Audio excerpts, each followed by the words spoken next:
3 minutes ago, a video was played in the congressional hall. A leaked video. A video that came from the FBI's internal archives. And a video that could end Kash Patel's career. Perhaps even his freedom. Patel was sitting there, at the witness table, just as usual. There was no abnormality. He stood there, unaware of what was about to happen to him. Then, the screens turned on. And the moment that video started, Patel's face turned white. Her lips trembled. His eyes frantically searched for his lawyers. Because he was in that video, in his own voice, in his own words, and with a conversation that the public should never see. You absolutely must watch this video to the end, because the footage being played and Patel's immediate reaction, that shock, that panic, that helplessness, changes everything. If you're new to this channel, subscribe right away and hit the bell icon. This event is unfolding minute by minute, and you shouldn't miss anything. First, let me explain how we got to this point.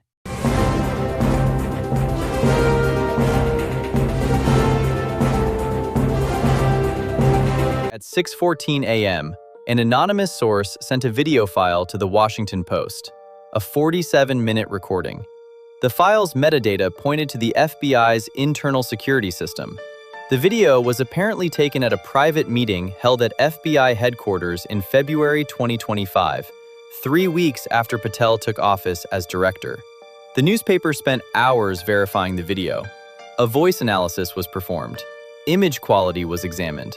The details in the background, the furniture in the room, the paintings on the wall, the documents on the table, were matched to the 7th floor meeting room at the FBI's Hoover building. The video was real. And the contents? The contents shook Washington. Even all of America. The House Intelligence Committee called for an extraordinary session today. Patel was already in Congress for a different hearing. He was brought to this session on an emergency call. When Patel entered, he didn't know what was happening yet. He didn't know his lawyers. He had that familiar look on his face. The "we made it through another day" look. He sat down in his chair. He took a sip of its juice. He adjusted his microphone, and he settled in quite comfortably. But he had no idea his comfort would soon be disturbed. The committee chairman began to speak. Director Patel, the materials we will be showing you today arrived at our committee this morning. Due to the sensitivity of the content, we were unable to inform you in advance. Patel's eyebrows furrowed slightly. He looked at his lawyers. They also looked surprised. "Now," said the president, "we're turning on the screens in the hall." And the video started.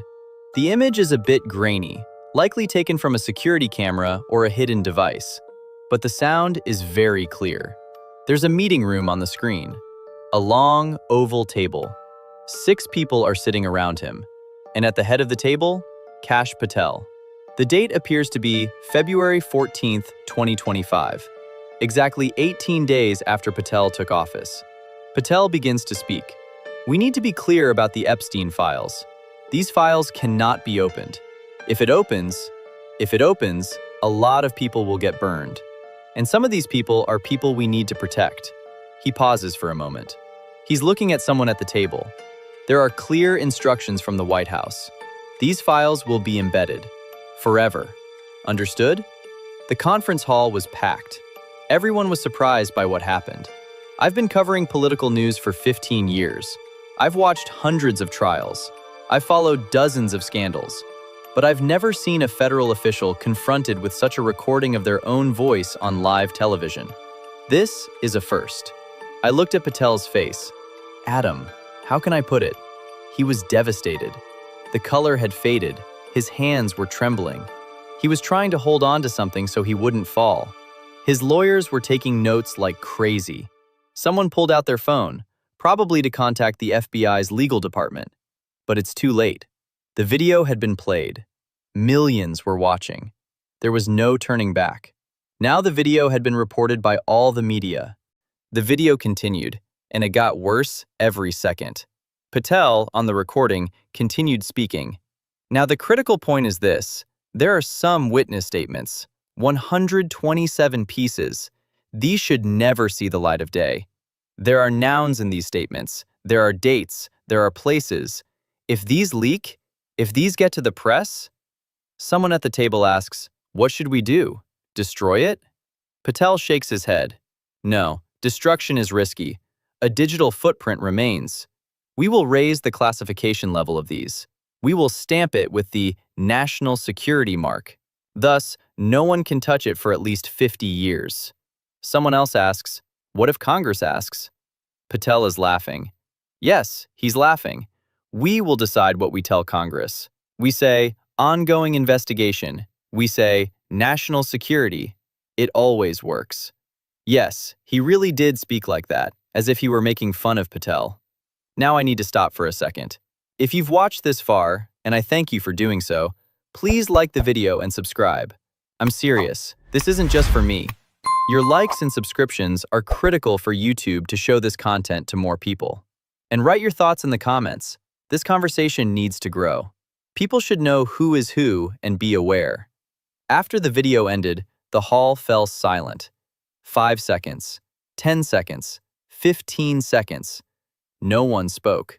Nobody moved. Then the committee chairman leaned into the microphone. "Director Patel, you are in the video we just watched. You have a voice, and you are instructing the deliberate burial of FBI documents. What do you want to say about this video?" Patel's lips moved, but no sound came out. One of his lawyers stepped forward. "Mr. President, my client needs time to review this material. Before the authenticity of the video is verified, the video has been verified." The president cut him off. "It matches the FBI's own metadata records. The voice analysis is 99.7% consistent with Director Patel's voice. The background images perfectly match the FBI Hoover Building's 7th floor conference room." The lawyer withdrew.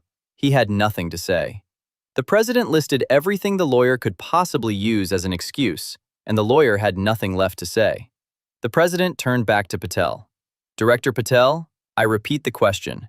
In this video, you say, 'There are clear instructions from the White House.' Who gave this instruction?" Patel finally spoke. The sound is low and shaky. "Ben, the context of this video, without the full content of the meeting." "Context?" The president's voice hardened. "Director, in the video you clearly say, 'These files will be buried, forever.'